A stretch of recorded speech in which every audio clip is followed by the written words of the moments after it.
Hello, and welcome to Writing Tips with Rachel. Today I'm considering the phrase, "It's all been done before," and what it means for writers. There's a popular saying in the creative world, "It's all been done before." Everything that can be said has already been said. Everything that can be made has already been made.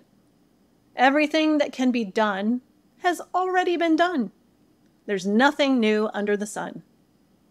So what's the point? Well, the point is, even if, and I say if because I'm not entirely convinced, everything has already been done before, it hasn't been done by me, or you, or us. We're all different people.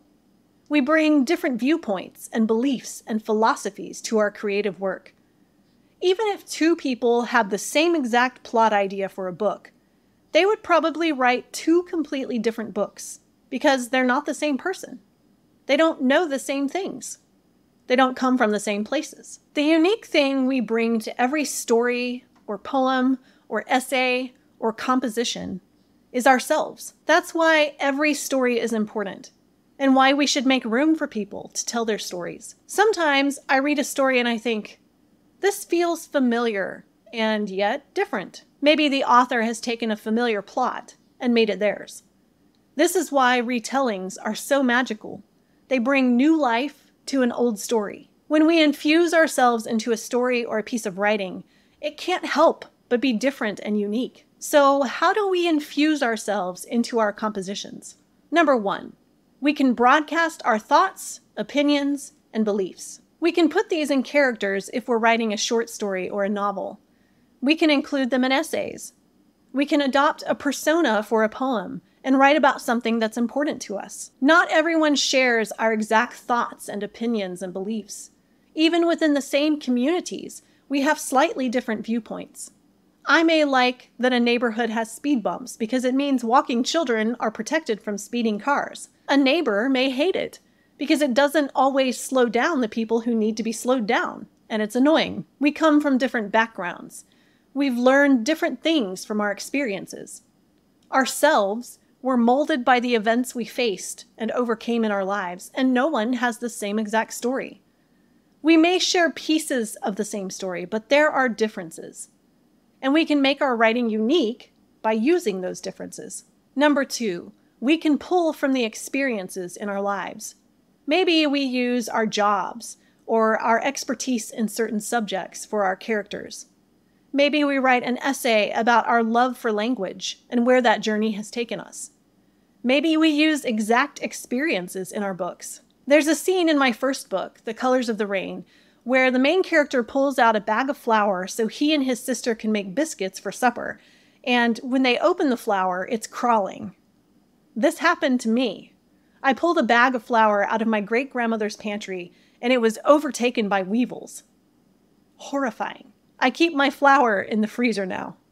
But I used that experience from my life to put in my story, and it allowed me to create a very realistic scene because it's one I've never forgotten myself. In my latest book, The First Magnificent Summer, the main character gets her first period while visiting her dad in Ohio, 1,000 miles away from her mom. That happened to me.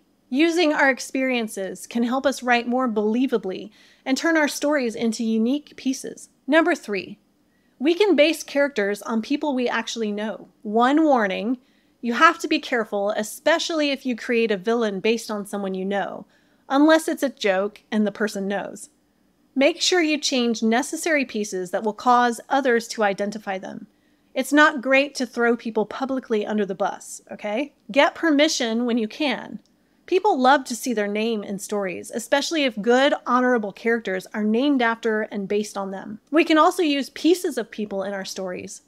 Aunt Bee in The Colors of the Rain is based on my grandmother. So is the grandmother in The First Magnificent Summer. There are some identifying characteristics. She's a terribly impatient driver. She has stacks of messiness in her house. She forgets about leftovers in the fridge. My grandmother is no longer alive to read these characters, but I like to think she'd be tickled to see herself in them. I realize that not everyone is comfortable using their own lives as story inspiration, so use as much as you're comfortable with. Sometimes we're afraid. Be brave and share your story. The best stories I've written contain pieces of myself sprinkled all the way through. And the best part is, other people recognize their stories too. Because while we haven't lived the same exact story, we all want the same things from our lives: security, hope, respect, self-actualization, love. That's it for today's Writing Tips with Rachel. I hope these tips have been helpful to you. Be sure to subscribe to my channel for videos about books and life and more videos like this. Thanks for watching.